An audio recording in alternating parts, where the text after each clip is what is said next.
ആകാശവാണി.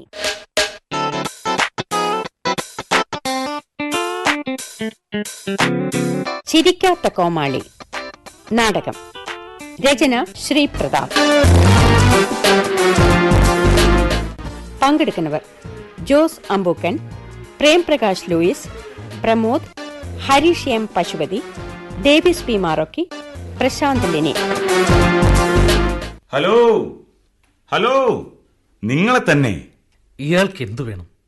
മത്സരത്തിൽ പങ്കെടുത്ത ആരെങ്കിലും ആകും. ചിലപ്പോൾ ഈ ട്രോഫി തട്ടിയെടുക്കാനാകാനും മതി. എന്നാൽ അതൊന്ന് കണ്ടിട്ട് കാര്യം. ചാവേണ്ടി വന്നാലും ഇത് ഞാൻ ആർക്കും കൊടുക്കില്ല. ചാപ്ലിൻ അനുകരണ മത്സരത്തിൽ എനിക്ക് കിട്ടിയ ട്രോഫി ഇല്ല, വിട്ടുകൊടുക്കില്ല ഞാൻ മറ്റൊരുത്തനും. Hello Andrews. Andrews, please give your hand. എന്റെ പേര് നിങ്ങൾക്ക് എങ്ങനെ അറിയാം? അനൗൺസ്മെന്റ് കേട്ടു. ചാപ്ലിൻ അനുകരണ